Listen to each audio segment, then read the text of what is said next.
No, I agree with you, man. I mean, part of my biggest issue with Zelensky, and I have several, is that you've allowed your ethical and legal responsibility to be usurped by a foreign government, a foreign power. And Mhm. Europe is doing the exact same thing. I Mhm. mean, if you really think about it in real terms, Europe is also being sacrificed at the altar of America. It's almost like we're cannibalizing countries that we consider to be our allies at one point, and they have stood there, allowing themselves to be cannibalized. China, for its part, retaliated, and so, right here, the Chinese government responded minutes after the new tariffs came into force on Tuesday. It included restrictions on certain American goods, a 15% tariff on coal and liquefied natural gas, 10% tariff on crude oil, agricultural machinery, and some vehicles. So, China is not taking it lying down. China is also taking them to the World Trade Organization. I don't know how that's going to, if that's going to do anything. It, at the very least, shows grievances. It says right here, seriously violates the rules of the World Trade Organization and undermines the normal economic and trade cooperation between China and the United States. What do you think? I mean, give me your analysis on this. Is it that we're just in a new world? Is this a new norm that seemed to be developing where the US has come to the conclusion this ally system doesn't work? This, this idea that we have allies abroad, okay, this doesn't work. We need to be Fortress America. And this notion of the post-war, post-Second War framework, the orthodoxy that the world functions on, that's over. Is that what we're looking at? Because we seem to be in a new norm. We are not, I don't believe that we are in a new norm. I believe that we are going through the birth pains of a new reality. As Antonio Gramsci says, the crisis consists precisely in the fact that the old is dying and the new cannot be born. In this interregnum, a great variety of morbid symptoms appear. I think that's the quote. And we, I believe, are right now at the front end of this interregnum, and we are seeing this morbid, the appearance of these morbid symptoms, because the empire is dying. It is not dead. The empire is dying, and what is the saying? The last kicks of the dying mule can be the most dangerous. Yep. So we are in this process, and I think we're only at the front end of the process. And I have no idea what this thing is going to look like when it's over. But I don't think that new, I don't think really the new period has even begun. I call them, I've said a number of times that there are epochs in history where you don't realize at the moment that you're in the moment. It's only upon reflection, and it can take years after the event that you look back and say, oh, remember when I was 9 years old and Dr. King was assassinated? Remember when I was 10 years old? And you go back and you now look at the 60s and you go, damn, that was buck wild. They would, I think we're in one of those periods now. I call them Oppenheimer moments. And I call them Oppenheimer moments because the history tells us when Oppenheimer watched the explosion of the gadget, which was the name of the first bomb, he quoted Hindu scripture saying, I have become death. I am now, right. He knew at that moment that was the moment. And so I think we are in that another one of those epochs now.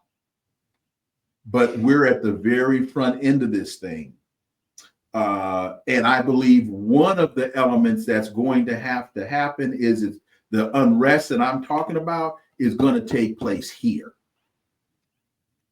And I'm not calling for it, but as a political scientist, I'm looking at the elements of it.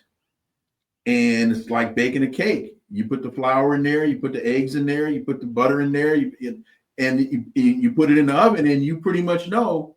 I don't have to be a baker to know that a cake's coming out of that oven.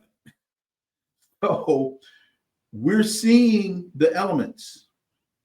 And I think one of the big, and I'll end it here, is one of the big factors to me is the parties are losing control of their constituents. Mm-hmm. And so that is an indication to me that those that have traditionally voted Democrats are now looking for another space. The left is looking for the true left is looking for another space, and they can't find one. The Bhagavad Gita, that is one of the most badass lines. I have become death, the destroyer of worlds. Jesus. Mm-hmm. Speaking of becoming death, the destroyer of worlds, USAID, or at the very least, destroyer of countries. So, Donald Trump has came through, put a freeze on USAID. The office. I got about 5 minutes, and I got to go to class. Oh, I'm sorry. Let me show this. No, we can wrap up. We can wrap up with USAID. But I'm just saying that I need that to be the last because I got to go to class. Okay. So Democrats have found their new thing to which they want to fight for, and that new thing is USAID. This is them outside the offices of USAID protesting the removal of USAID. Mm-hmm. This is the problem, right? I mean, USAID has been out there destroying governments, whether it was Romania, whether it was Georgia, whether it was Ukraine. I mean, you could go around the world and show the government. Venezuela is another one. That one wasn't even under Trump. And they're out here protesting it reflexively because it was Trump that did it without any full recognition or even kind of awareness of how USAID functions in the larger world and the effect that it has on these other countries. We can close it on this. Give me your take on this. This is absurd. This is absurd. So you hit it right on the head. There's a missing element of this discussion, and that is USAID is actually one of the fronts used by the CIA for regime change, along with the National Endowment for Democracy. That's another CIA front entity. So folks need to understand, yes, the AIDS drug assistance that goes to Africa, if that comes through USAID, I don't know if it does, but I know that has been cut off by Donald Trump's decision to cut off American funding for foreign aid. But I don't know if that actually comes through USAID. But just the food aid is a very positive thing. People do benefit from that. I can't debate that in the least. When those bags of wheat and flour and grain, and when they show up and it says from the American people, people do get fed. But that is also a bludgeon that is all behind that bludgeon is regime change. In many instances, not all, but in many instances, is regime change in your country. Look at that Venezuelan truck convoy from a couple of years ago that got stopped at the border and attacked, and the United States tried to blame that on Maduro, only to find out that whole thing was a setup, trying to blame Maduro, trying to bring about regime change with displeased Venezuelans. Right. So if you're going to talk about the story, then talk about the whole story. You can't leave out one of the fundamental elements of why USAID. I know John Kennedy started it in the 60s, but I can't believe that Alan Dulles wasn't sitting next to him saying, hey, here's, or, so that's my take there. Yeah, man, just astonishing. Just astonishing. That is greatly disheartening to watch. Man, And to listen to. it is. Because, Rachel Maddow, tell the whole story. Joy Reid, when you talk about USAID, tell the whole story. That's because it is what it is. We're not making this up. This isn't conspiracy theory. So that people can truly understand, and I'll say this is the last thing I'll say. Remember last week when Donald Trump said he was going to release the documents on the Kennedy files? Yeah. Right? I wonder if this attack by him on USAID is a follow-on to that. Interesting. I'm not saying it is because I don't know the answer to that. I'm just, when I heard, okay, we're going to release the unredacted files on who was responsible for the King assassination and the Kennedy assassination, I said, well, Donald Trump has not been happy with the intelligence, with the, as he called, the deep state. Right. He now wants to expose the deep state, the FBI and the CIA. And now he attacks USAID, which is a front for the CIA. I said, wow, I wonder if this is another attack on the deep state. They're related. Interesting. I don't know, but that's why I connect the dots. I don't know. No pun intended. Connecting the dots.